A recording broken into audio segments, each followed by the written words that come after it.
अस्सलाम वालेकुम बच्चों, भली का मेरा नाम है आजिक खालेगारी और नाइन्थ क्लास की फ़िज़िक्स में आज जो चैप्टर नंबर 2 है काइनेमेटिक्स।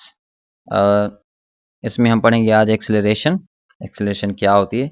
बहुत ही इजी टॉपिक है, कॉन्सेप्चुअल टॉपिक है, कोई बड़ी बात नहीं है। एक्सेलरेशन अगर आप समझना चाहते हैं तो आपको जो है वेलोसिटी वो उसका अंदाज़ा होना चाहिए कि वेलोसिटी क्या चीज़ होती है। वेलोसिटी की आपको पूरी डिटेल पता होनी चाहिए। तो अगर वेलोसिटी का कॉन्सेप्ट क्लियर है तो आप एक्सेलरेशन समझना आपके लिए जो है वो बहुत ईजी हो जाता है। अब फर्ज करते हैं एक कोई भी चीज़ है जो कि इस डायरेक्शन में मूव कर रही है।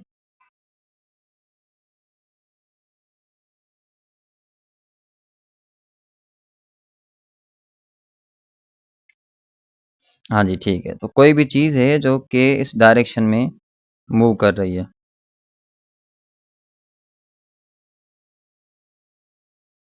और फर्ज करते हैं उसकी वेलोसिटी है 30 मीटर पर सेकंड। कितनी वेलोसिटी है उसकी? 30 मीटर पर सेकंड। अब अचानक से जो उसकी जो वेलोसिटी है वो इंक्रीज हो जाती है, बढ़ जाती है। फर्ज करें वो 30 से हो गई 35 मीटर पर सेकंड, या फिर 30 से जो है वो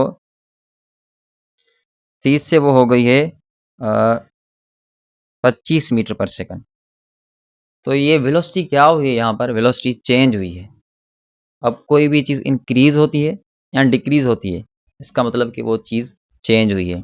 तो वेलोसिटी फर्ज करें पहले थी 30 मीटर पर सेकंड, अब 30 से अचानक हो गई 31 मीटर पर सेकंड या 32 या 33, या फिर 30 से कम हो गई, 28 हो गई, 29 हो गई या 26 25 कितनी हो गई। तो यहाँ पर जो वेलोसिटी वो है ना वो चेंज हुई है। अब वेलोसिटी का आपको पता है, वेलोसिटी हम कहते हैं ऑब्जेक्ट की स्पीड को, ऐसी स्पीड जो किसी खास डायरेक्शन में हो। अगर ऑब्जेक्ट के पास स्पीड भी है प्लस डायरेक्शन भी है तो हम उस चीज़ को कहते हैं वेलोसिटी। तो वेलोसिटी का चेंज कैसे होती है? वेलोसिटी जब भी मैग्नीट्यूड चेंज होता है, जैसे यहाँ पर 30 था, 30 से हो गया 25, तो ये मैग्नीट्यूड चेंज हुआ, तो वेलोसिटी क्या होती है? चेंज होती है। उसके अलावा वेलोसिटी दूसरे तरीके से भी चेंज हो सकती है। वो कैसे चेंज हो सकती है? अब शुरू में मैंने क्या कहा था कि जो मैग्नीट्यूड है वो 30 से 35 हुआ तो वेलोसिटी चेंज हुई, या 30 से 25 हुआ तो वेलोसिटी चेंज हुई। लेकिन अब मैं कहता हूँ कि जो मैग्नीट्यूड है वो सेम है, सेम 30 मीटर पर सेकंड है। लेकिन अब मैं क्या कहता हूँ कि अब जो डायरेक्शन है ना वो चेंज हुई। पहले यूं जा रही थी सीधा, अब उसने अपनी डायरेक्शन जो है वो चेंज कर ली है। अब जब भी डायरेक्शन चेंज होती है तो वेलोसिटी चेंज होती है। तो वेलोसिटी दो तरीकों से चेंज हो सकती है। अगर मैग्नीट्यूड चेंज हो तब भी वेलोसिटी चेंज होगी, और अगर डायरेक्शन चेंज होती है तब भी वेलोसिटी जो है वो चेंज होती है। अब अगर आपको वेलोसिटी का चेंज होना समझ में आ गया है तो समझ लीजिए आपने एक्सेलरेशन समझ ली है, क्योंकि इस वेलोसिटी के चेंज होने को ही हम एक्सेलरेशन कहते हैं। ठीक है, एक्सेलरेशन किस चीज़ को कहते हैं? वेलोसिटी के इस चेंज होने को ही एक्सेलरेशन कहा जाता है।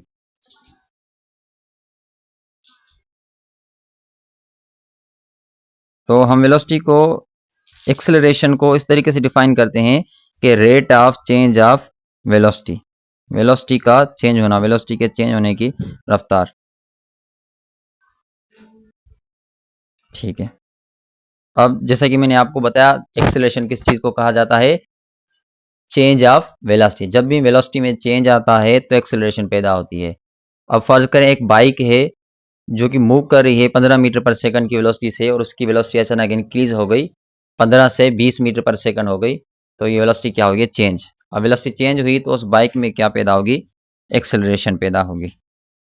अब एक्सेलरेशन पैदा तो हुई, लेकिन वो कितनी एक्सेलरेशन पैदा हुई है ये मालूम करने के लिए हम क्या करते हैं, जितना वेलोसिटी में चेंज आया है उसको हम डिवाइड करते हैं जितना उसको टाइम लगा है। अब शुरू में जैसे मैंने कहा था,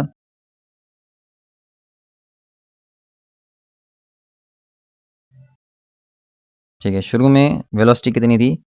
30 मीटर पर सेकंड, 30 मीटर पर सेकंड। अब वेलोसिटी कितनी हो गई है? 35 मीटर पर सेकंड। तो वेलोसिटी में चेंज कितना आया? अब क्या करेंगे, 35 में से माइनस कराएंगे 30 को, तो वेलोसिटी में जो चेंज आया है वो आया है 5 मीटर पर सेकंड। कितना चेंज आया है, 5 मीटर पर सेकंड। इजी इजी था बहुत ही, वेलोसिटी में जो चेंज हमने मालूम किया 5 मीटर पर सेकंड। अब आप क्या करेंगे, इस वेलोसिटी के चेंज को डिवाइड कराएंगे जितना टाइम लगा है।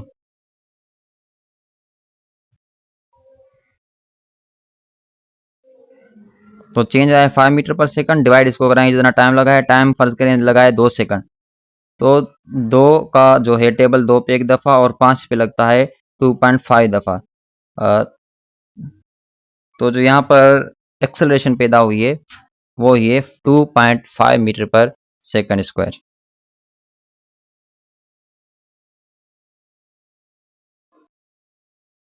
ठीक है, तो ये आ जाती है वेलोसिटी की इक्वेशन, सॉरी एक्सेलरेशन की equation. Acceleration is equal to, ये जो लिखा हुआ है ये डेल्टा और ये वी ये टी, तो acceleration is equal to delta V upon time.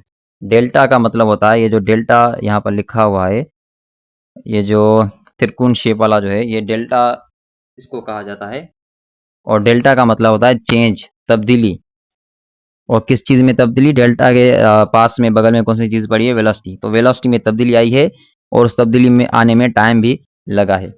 तो जितनी तब्दीली आई है उसको आप डिवाइड कराएंगे टाइम से, तो आपको मिल जाएगी एक्सेलरेशन। फर्स्ट करें वेलोसिटी में तब्दीली आई है 20 मीटर पर सेकंड, कितनी आई है 20 मीटर पर सेकंड, और टाइम लगा है 5 सेकंड, तो 5 का टेबल 5 पे एक दफ़ा और 20 पे लगता है 4 दफ़ा, तो जो एक्सेलरेशन पैदा हुई है वो है 4 मीटर पर सेकंड।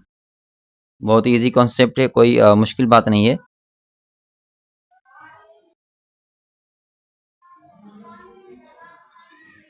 ठीक है, अब सवाल ये पैदा होता है कि जो वेलोसिटी में चेंज आए वो हमें कैसे पता चले कि वेलोसिटी में कितना चेंज आया है। तो आप क्या करेंगे, ये जो वेलोसिटी में चेंज है ये जो डेल्टा वी है ये मालूम करने के लिए आप वी एफ से माइनस कराएंगे वी आई को। अब वी तो वेलोसिटी समझ में आता है, एफ क्या है, एफ का मतलब होता है फाइनल, फाइनल वेलोसिटी। वी यहाँ पर वी है और आई का मतलब यहाँ पर है इनिशियल। फाइनल यानी जो लास्ट वाली वेलोसिटी, इनिशियल यानी जो शुरू वाली वेलोसिटी। जैसे शुरू में वेलोसिटी थी 30 मीटर पर सेकंड, फिर जो वेलोसिटी में तब्दीली आई, तब्दीली आने के बाद वेलोसिटी हो गई 35 मीटर पर सेकंड।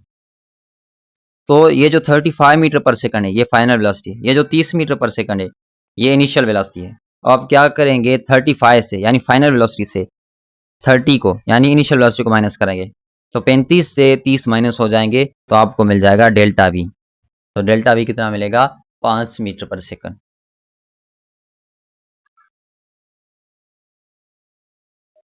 तो हम क्या करते हैं कि ये जो इक्वेशन है acceleration is equal to delta V upon time की जगह पे हम डेल्टा वी की जगह पे हम रखते हैं वी एफ माइनस वी आई, और ये जो टी है वो सेम रहता है। तो इक्वेशन को हम ऐसे भी लिख सकते हैं कि acceleration is equal to V F minus V I upon T.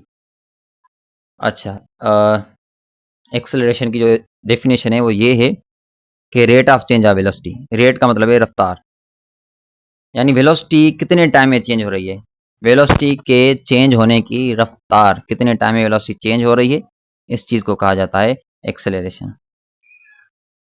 ठीक है, an object accelerates when its velocity changes, easy है। एक ऑब्जेक्ट तभी एक्सेलरेट होता है जब उसकी वेलोसिटी चेंज होती है। वेलोसिटी वेक्टर क्वांटिटी है, इसलिए उसके पास मैग्नीट्यूड भी है, डायरेक्शन भी है, इसलिए वेलोसिटी तब चेंज होगी जब डायरेक्शन चेंज होगी, और वेलोसिटी तब भी चेंज हो सकती है जब मैग्नीट्यूड चेंज हो। ठीक है, ये कुछ पॉइंट्स लिखी हुई हैं 3, वेलोसिटी चेंज होगी, एक्सेलरेशन पैदा होगी, direction of motion of the object change, direction change होगी तब भी वेलोसिटी चेंज होगी, speed and direction of motion both changes. ठीक है, अब एक्सेलरेशन जो कि खुद एक वेक्टर क्वांटिटी है, क्योंकि वेलोसिटी वेक्टर क्वांटिटी है इसलिए एक्सेलरेशन भी जो है वो भी वेक्टर क्वांटिटी बनती है, और एक्सेलरेशन का जो यूनिट है वो है मीटर पर सेकंड स्क्वायर। अब जो यूनिट होता है वो आपको याद करने की ज़रूरत नहीं, मैं आपको बताता हूँ कि यूनिट हम कैसे बना सकते हैं। ठीक है, अब ये जो यूनिट है एक्सेलरेशन का मीटर पर सेकंड स्क्वायर, ये मैं आपको बना के दिखाता हूँ इक्वेशन से। तो हम यूनिट हमेशा इक्वेशन से ही बनाते हैं, जैसे कि आपको पता है acceleration is equal to delta V upon time. अब हम इस इक्वेशन से, इस पूरी इक्वेशन से बनाएंगे एक्सेलरेशन का यूनिट। तो यूनिट बनाने के लिए हम एक्सेलरेशन की ये जो राइट साइड है ये देखते हैं। ये जो लेफ्ट साइड है इससे हमारा कोई वास्ता नहीं होता, हमारा ताल्लुक होता है इक्वेशन बनाते वक्त ये राइट साइड से। तो राइट साइड पे, राइट साइड जो है उस पे जो सबसे पहली चीज़ आपको नज़र में आएगी वो ये आएगी डेल्टा वी। तो कौन सी चीज़ नज़र में आएगी? Delta we. अब डेल्टा वी यानी वेलोसिटी में चेंज, भले ही वेलोसिटी में चेंज है पर है तो वेलोसिटी है ना। तो वेलोसिटी का जो यूनिट होता है वो होता है मीटर पर सेकंड। अब मीटर पर सेकंड मैंने लिख लिया, उसके बाद ये अपान की निशानी आपको नज़र में आ रही, वो यहाँ पर पहले से ही दे दी गई है। बाकी कौन सी चीज़ बचती है? बाकी बचता है टाइम, और टाइम जो है वो नीचे पड़ा है, अपान में पड़ा है। टाइम का यूनिट कौन सा होता है? टाइम का यूनिट होता है सेकंड। तो एक सेकंड पहले से यहाँ पर अपान में पड़ा है, एक सेकंड हम ये वाला यहाँ पर अपान में जो है वो यहाँ पर रख देंगे। तो ये मीटर पर ये कितने सेकंड हो गए? 2 सेकंड, और दोनों यहाँ पर जो है वो मल्टीप्लाई हो रहे हैं। तो मीटर पर ये हो जाएगा मीटर पर सेकंड स्क्वायर। तो ऐसे बनता है एक्सेलरेशन का यूनिट, मीटर पर सेकंड स्क्वायर। आई होप ये वीडियो आपको समझ में आई होगी। अगर समझ में आई है तो वीडियो को लाइक, चैनल को सब्सक्राइब। और अच्छा, एक थोड़ी सी यहाँ पर कुछ लिखा हुआ है कि अगर वेलोसिटी पॉजिटिव होती है तो हम उसको, अच्छा, जब एक्सेलरेशन पॉजिटिव आए तो हम उसे एक्सेलरेशन कहते हैं, पर जब एक्सेलरेशन माइनस में आए, जैसे -35 एक्सेलरेशन, -15 एक्सेलरेशन, तो हम उस एक्सेलरेशन को डिसेलरेशन या फिर रिटार्डेशन कह सकते हैं।